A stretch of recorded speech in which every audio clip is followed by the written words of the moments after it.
할렐루야. 저는 오늘 본문 21절에 나오는 나를 찬송하게 하려 함이니라는 말씀을 제목으로 함께 은혜를 나누고자 합니다. 종교개혁자 마틴 루터가 있습니다. 이 마틴 루터는 중세 가톨릭 교회의 부패와 진리 왜곡에 관한 95개 조항의 반박문을 독일 비텐베르크 성당 정문에 붙였고, 이로 말미암아 종교개혁이 시작되었습니다. 그는 이단으로 몰리며 온갖 회유와 박해와 생명의 위협을 받았습니다. 하지만 그는 진리를 위해 목숨을 걸었습니다. 1521년에 독일 남부의 보름스라는 지역에서 그에게 마지막 기회가 주어졌습니다. 당시 독일 황제 앞에서 지금까지 그가 했던 모든 주장들을 잘못된 것이라고 인정하기만 하면 그는 살 수가 있었습니다. 루터 주변 사람들이 생명이 위험하니 그 법정으로 가지 마십시오, 그렇게 만류했습니다. 하지만 루터는 그곳의 지붕의 기와장들이 모두 마귀가 되어서 나를 공격할지라도 나는 그곳에 가겠다, 이렇게 이야기하며 법정에 출두하였습니다. 그리고 참석 전날 시편 46편 1절을 인용하여 내 주는 강한 성이요 방패와 병기 되시니 큰 환난에서 우리를 구하여 내시리로다, 우리가 잘 아는 이 찬송시를 기록하였습니다. 감리교의 창시자였던 존 웨슬리가 있습니다. 그는 동생 찰스 웨슬리와 함께 1735년 영국을 떠나 미국의 조지아주의 원주민 선교를 떠났습니다. 항해 중에 큰 풍랑을 만났습니다. 거센 풍랑이 불었습니다. 배 가운데 있는 돛대가 부러졌습니다.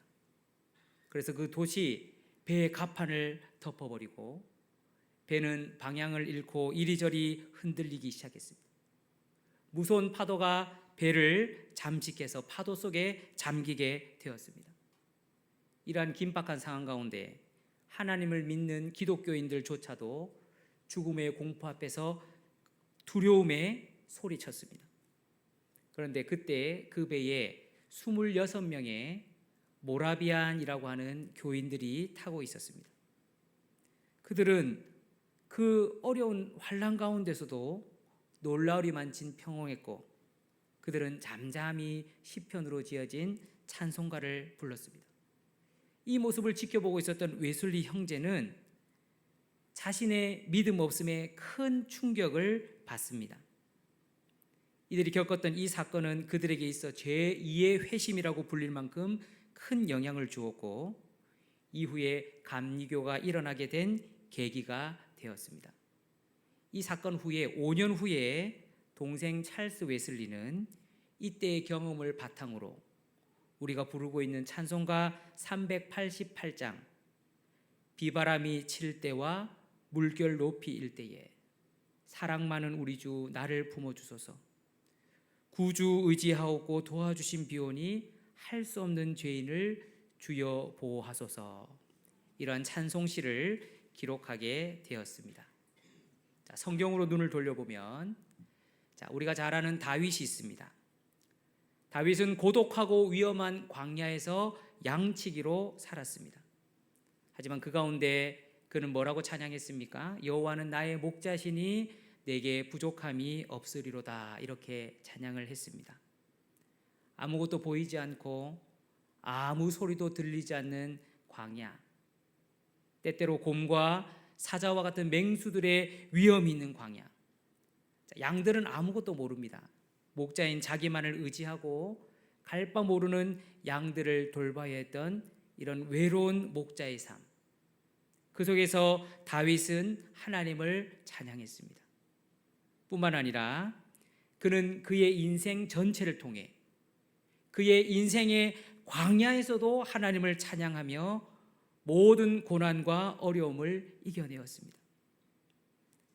그는 그의 마음을 아까 찬양했던 것처럼 그의 목자 되신 하나님께 드렸습니다. 그리고 그런 다윗을 하나님은 내 마음에 맞는 사람이라 이렇게 말씀하셨습니다. 또 구약 시대에 암몬과 모압의 연합군이 유다를 공격했던 상황이 있습니다. 이제 곧 침략당하게 될 그런 위급한 상황 가운데 당시 유다 왕이었던 여호사밧은 찬양대를 군대 앞에 두고 하나님을 찬양했습니다. 말씀을 보니 찬송이 시작될 때에 그들이 유다 백성을 공격했던 것이 아니라 서로가 서로를 공격했습니다.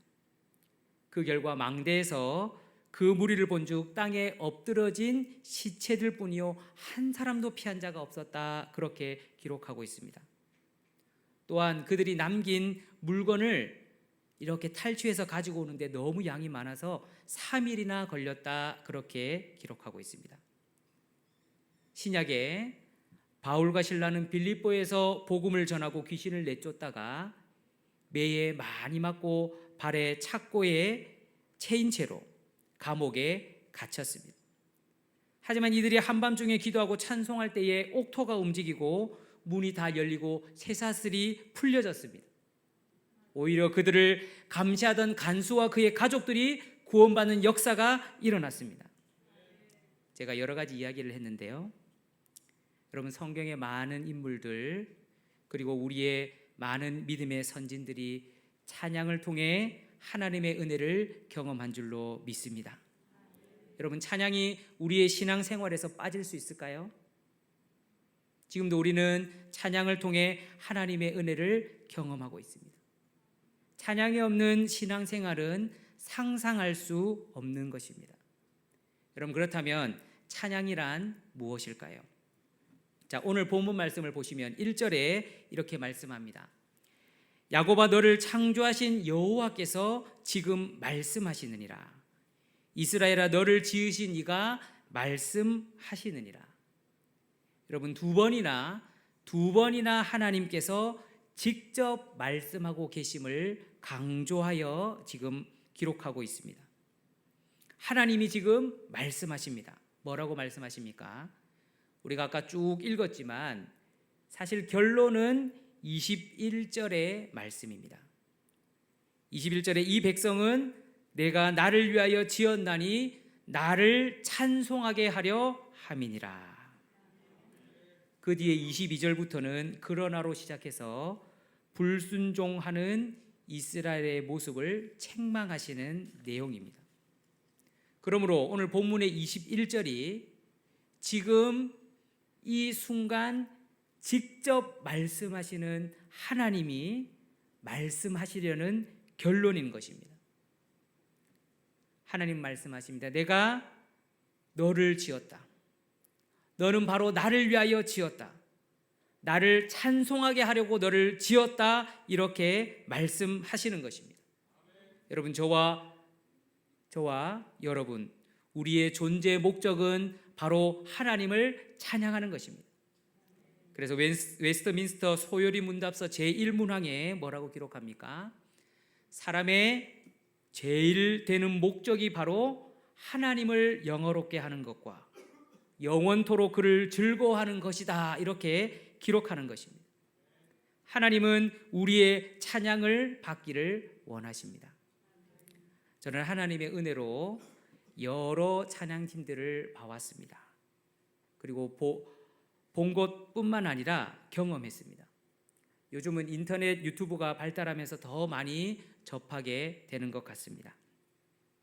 저는 또 클래식한 찬양부터 현대적인 CCM까지 공부하고 사역할 수 있는 그런 은혜를 얻었습니다. 제가 오래도록 사역하면 할수록, 공부하면 할수록 제가 깨닫는 것이 한 가지가 있습니다. 그게 뭐냐면, 여러분, 만약에 세계적인 인류 오케스트라, 정말 드럼도 잘 치고 건반도 잘 치고 바이올린도 잘하고 우리 교회 다 잘하시지만 정말 세계적인 그런 밴드가 찬양한다고 해서 하나님을 온전히 만족시킬 수 있을까요? 있을까요? 여러분, 어떤 음악이 하나님을 채울 수 있고 만족시킬 수 있단 말입니까? 물론 하나님은 철저한 준비와 탁월함을 받기에 합당하시고 또 우리의 예배는 그렇게 준비되어야 될 줄로 믿습니다. 시편에도 보면 공교한 소리로 하나님을 찬양하라 그렇게 말씀합니다. 여러분, 하지만 제가 깨닫는 것은 본질은 다른 데 있다는 것입니다. 여러분, 우리가 만약 반주 없이 찬양한다면, 노래를 좀 못해서 음정 박자가 모두 틀리면 하나님이 그 찬양을 듣고 실망하실까요? 성도 여러분, 사실 하나님은 우리의 음악이 필요하신 것이 아닙니다. 세상의 어떤 소리로도 창조주 하나님을 채울 수는 없습니다. 하나님이 받기를 원하시는 것은 바로 우리의 마음인 것입니다. 그런데 마음은 마음으로 그쳐서는 안 됩니다. 마음이 반드시 표현돼야 된다는 거예요. 그러므로 찬양이라는 것은 하나님을 향한 마음이 음악이라는 수단으로 표현되는 것이 바로 찬양입니다. 자, 이것을 두 가지로 구분 지어 보면, 찬양은 첫 번째, 하나님을 향한 내적인 사랑과 경배의 마음이 음악으로 표현되는 것입니다. 여러분, 반드시 표현입니다. 반드시 표현입니다. 구체적인 행동입니다. 그래서 우리말 성경에 찬양, 찬송이라고 번역된 말들은 모두 구체적인 행동을 뜻하는 단어들입니다. 자, 한 두 가지만 볼 건데요. 자, 우리가 잘 아는 할렐루야의 어근이 되는 할랄이라는 말이 있습니다. 자, 우리말로 큰 소리로 자랑하다, 칭찬하다, 빛나다, 과시하다 이런 뜻이 있습니다. 찬양은 하나님을 또는 하나님이 하신 일을 큰 소리로 자랑하고 칭찬하는 것입니다. 2002년도 월드컵 때, 한일 월드컵 때 우리나라가 8강에서 스페인을 승부차기 끝에 이겼을 때, 그날이 무슨 요일인지 혹시 기억하십니까? 저는 분명히 기억합니다. 토요일이었습니다. 제가 교회에서 찬양 연습을 마치고 집으로 돌아가던 길이었습니다. 저녁에 7시 반에서 8시 사이에 집에 가고 있는데 캄캄했어요. 그런데 사람들이 거리로 다 나와서 막 차도를 막고 경기가 끝났음에도 불구하고 승리의 여운을 찬양했던 것이 기억이 납니다. 큰 소리로 대표팀을 찬양했습니다. 차를 타고 가고 있는데 깃발로 차길을 이렇게 막고 차가 한 대 지나갈 때마다 경적을 빰빰 빰빰 울리지 않으면은 이걸 안 들어줬습니다. 그래가지고 제가 차에 타고 있다고 왜 이렇게 늦게 가나 쳐다보니까 앞에서 한 대 한 대씩 이렇게 통과를 시키고 있는 거예요. 제가 그래서 아직까지 그것을 기억하고 있습니다. 여러분, 할랄이라고 하는 것은 바로 이런 것입니다. 큰 소리로 표현하고 자랑하는 것입니다. 여러분, 우리가 왜 할랄해야 하고 할랄할 수 있을까요? 오늘 본문에 나와 있습니다. 오늘 1절에 보시면, 너는 두려워하지 말라. 내가 너를 구속하였고 내가 너를 지명하여 불렀나니 너는 내 것이라 하나님이 말씀하십니다. 계속해서 뭐라고 말씀하십니까? 네가 물 가운데로 지날 때도 너와 함께 할 것이다. 강을 건널 때도 물이 너를 침몰하지 못할 것이요 불 가운데로 다닐지라도 타지 아니할 것이다. 나는 이스라엘의 거룩한 이요 너의 구원자다. 너는 내 눈에 보배롭고 존귀하며 내가 너를 사랑한다. 너를 대신하여 애굽을 너의 속량물로 구스와 스바를 너를 대신하여 주었다. 내가 너를 사방에서 모을 것이며 땅 끝에서라도 너를 오게 할 것이다. 나의 구원을 막을 자가 없을 것이다. 이전 일을 기억하지 말며 옛날 일들을 생각하지 말라. 보라, 내가 새 일을 행할 것이다. 광야에 길을 내며 사막에 강을 낼 것이다. 하나님이 말씀하십니다. 사랑하는 성도 여러분, 하나님은 우리의 창조주이시며 우리의 구원자이신 줄로 믿습니다. 여러분, 저와 여러분 하나님을 알았습니까? 하나님을 우리가 먼저 알았습니까? 아무도 하나님을 먼저 안 사람이 없습니다. 우리가 먼저 하나님께 찾아갔습니까? 물론 그렇게 찾아오신 분도 있을 수 있지만 대개는 우리 모두에게는 하나님의 찾아오신 은혜가 있습니다. 우리가 먼저 하나님께 가지 않았습니다. 부끄럽지만 믿고 있다고 하는 지금조차도 하나님 앞에 가지 않으려고 발버둥치는 우리의 모습들이 있습니다. 우리는 사실 하나님을 버렸고 어둠을 선택합니다. 사람이 사실 할 수 있는 능력은 사실 죄 짓는 능력뿐입니다. 그러나 하나님은 이런 우리를 버리지 않으신 줄로 믿습니다. 상한 갈대를 꺾지 않으시고 꺼져가는 등불도 끄지 않으시고 진실로 정의를 행하시는 것입니다. 벌레만도 못한 나를 사랑하시고 너는 내 아들이요 내 딸이라 칭해 주십니다. 그리고 하나뿐인 아들을 버리시면서까지 저와 여러분을 포기하지 않으신 줄로 믿습니다. 그래도 지금 이 자리에서도 우리를 눈동자와 같이 지키시고 세상 끝날까지 인도하시고 구원하실 것을 믿습니다. 여러분, 우리가 왜 할랄해야 할까요? 왜 우리가 할랄할 수밖에 없을까요? 바로 우리가 이런 하나님을 찬양하기 때문입니다.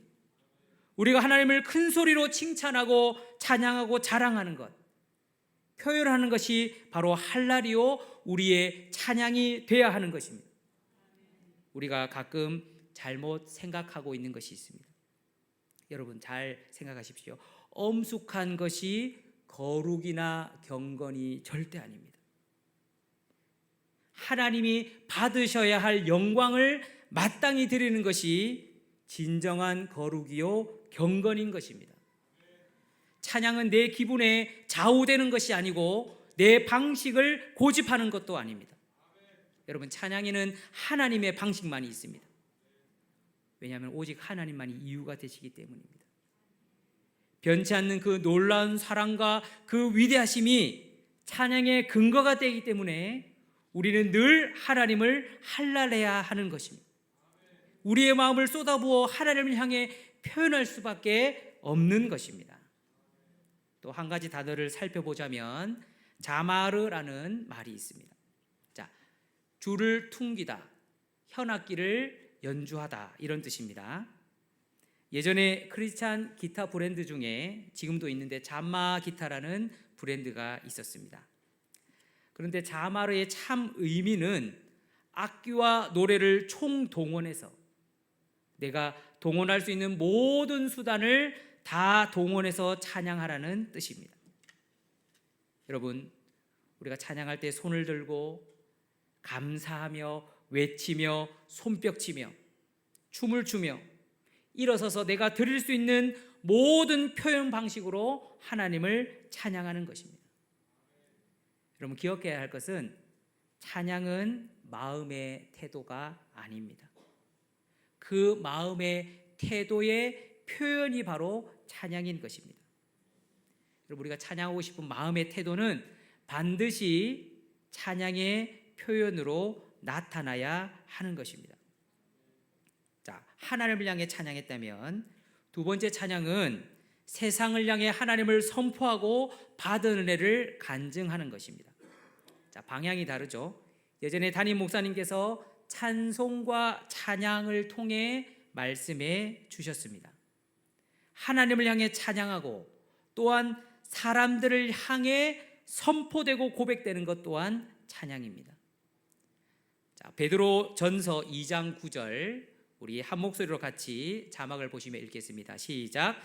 그러나 너희는 택하신 족속이요 왕 같은 제사장들이요 거룩한 나라요 그의 소유가 된 백성이니 이는 너희를 어두운 데서 불러내어 그의 기이한 빛에 들어가게 하신 이에 아름다운 덕을 선포하게 하려 하심이라. 아멘.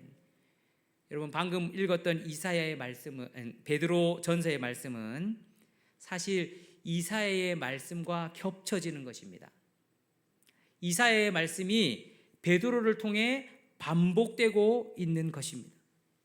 하나님께서 우리를 택하신 족속, 왕 같은 제사장, 거룩한 나라 그의 소유가 되게 하신 이유는 바로 찬양하게 하시기 위해서, 하나님의 아름다운 덕을 세상에 선포하게 하려 하심인 줄로 믿습니다. 그러므로 찬양은 또한 우리의 마음으로부터 간증과 감사와 기쁨이 세상을 향해 터져나오는 표현입니다. 방향만 다를 뿐 하나님을 향한 것, 세상을 향한 것, 모두 우리의 마음이 표현되는 것, 우리의 사랑이 고백되는 것이 바로 찬양인 것입니다. 자, 한 가지 더 생각해 볼 것은 찬양의 유익입니다. 자, 여러분 잘 들어보십시오. 하나님이 왜 우리의 찬양을 원하실까요? 찬양이, 우리가 찬양 부르면 그 찬양이 하나님께 도움이 되기 때문에 우리의 찬양을 원하실까요? 아닙니다. 오히려 찬양은 우리에게 도움이 되기 때문입니다. 하나님은 우리의 칭찬에 목마르신 분이 아닙니다. 예수님도 말씀하셨습니다. 만약 우리가 찬양하지 않으면 돌들로도 외치도록 하실 수 있는 분이 하나님이신 것입니다. 하지만 하나님이 우리의 찬양을 기뻐하시는 것은 우리가 찬양할 때에 바로 하나님과의 바른 관계를 맺게 되기 때문입니다. 제가 다녔던 대학에 4개의 학생 식당이 있었습니다. 수업이 연달아서 있는 날에는 가까운 학생 식당에 가는 것이 다음 수업을 듣기에 편했습니다. 그런데 저는 가까운 식당을 가지 않고 굳이 멀리 떨어진 학생 식당에 밥을 먹으러 갔습니다. 왜냐하면 거기에는 제가 좋아했던 한 여학생이 밥을 먹는 곳이었기 때문입니다. 저는 한 50m 멀리 떨어져서 밥을 먹으면서 얼굴을 보는 것만으로 매우 기뻐했습니다. 사실 말 한 번 못 건네 봤습니다. 그런데 어느 한순간부터 그 식당으로 밥 먹으러 안 갔습니다. 왜냐하면 어느 날 그녀가 어떤 남자와 함께 식사하는 것을 보고 난 다음부터 다시는 거기에 가지 않았습니다.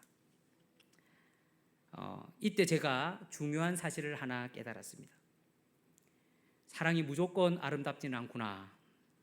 여러분, 사랑은 서로 사랑해야 해피엔딩입니다. 짝사랑이면 마음이 찢어지는 것입니다. 사랑은 그런 겁니다.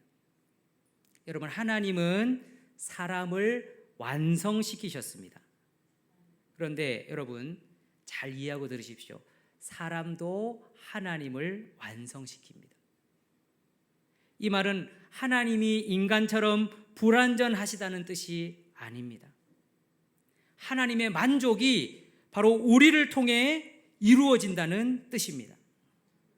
하나님은 우리가 하나님을 스스로 사랑하기를 원하십니다. 찬양은요, 우리가 하나님을 사랑하는 방법입니다. 우리가 받은 사랑을 돌려드리는 방법입니다. 그래서 하나님과의 관계를 온전케 하는 것이 바로 찬양인 것입니다. 그러므로 찬양은 우리를 유익하게 하는 것입니다. 태초에 하나님이 아담과 하와를 창조하시기 전에 모든 것을 다 준비하셨습니다. 여러분, 창조의 순서를 보시면 사람을 제일 마지막에 짓잖아요. 마치 아버지와 어머니가 아기를 낳기 전에 기저귀도 준비하고 수건도 준비하고 여러 가지 다 준비하는 것처럼, 마치 그것처럼 모든 것을 다 준비하시고 제일 마지막에 사람을 창조하셨습니다. 창세기에 보면 사람의 창조가 2장에 걸쳐서 나오는 것을 볼 수 있습니다. 1장 말미에 나오고 2장에서 사람의 창조에 대해서 한 번 더 빼내어 말씀하십니다. 왜 그럴까요? 바로 저와 여러분이 중요하기 때문에 그렇습니다. 여러분, 하나님은 사랑이십니다. 삼위일체 하나님이 자신 안에서 넘쳐 흐르는 충만하신 사랑으로 이 세상을 창조하셨고, 그리고 그 중심에다 사람을 두신 것입니다. 그런데 말씀을 잘 보시면 사람이 선악과 열매를 따먹고 타락하기까지 하나님은 모든 것을 예비하시고 모든 것을 주셨는데 사람은 그 하나님께 찬양하고 감사했다라는 구절이 창세기 1, 2장에 어디에도 나오지 않습니다. 오로지 하나님의 일방적인 베품과 일하심만 있습니다. 사람은 하나님께 감사와 찬양을 드리지 않았습니다. 오히려 하나님께 불순종하고 하나님의 사랑을 짝사랑으로 만들어 버렸습니다. 여러분, 이후의 성경은 어떤 내용이냐면 하나님의 애타는 짝사랑을 기록하는 것이 바로 성경인 것입니다. 그러므로 하나님 나라의 완성은 하나님의 이 애타는 짝사랑이 온전한 사랑으로 회복되는 것입니다. 성도 여러분, 찬양은 저와 여러분을 유익하게 하는 것입니다. 찬양은 하나님과의 관계를 온전하게 하는 것입니다. 여러분, 말씀을 뵙겠습니다. 찬양은 우리의 삶에 필수 불가결한 것입니다. 찬양은 우리에게 유익을 줍니다. 마지막으로 찬양은 음악을 통해 하나님과 세상을 향하는 구체적인 표현이 바로 찬양인 것입니다. 아까도 말씀드렸지만 사랑으로 창조받은 사람은 살면서 찬양해야지 만족할 수 있습니다. 그래서 사실 우리의 삶도 찬양으로 가득 차 있습니다. 여러분은 무엇을 찬양하고 계십니까? 돈을 찬양하고 권력을 찬양하고 자식을 찬양하고 학벌을 찬양하고 좋은 차를 찬양하고 좋은 집, 좋은 옷, 좋은 가방, 하다못해 좋은 데 여행 다녀온 것을 여러분 찬양하고 계십니까? 오늘 말씀에 하나님이 우리에게 직접 말씀하시는 것처럼 하나님을 찬양하시기를 바랍니다. 주님이 말씀하십니다. 나를 찬송하게 하려 함이니라. 기도하시겠습니다.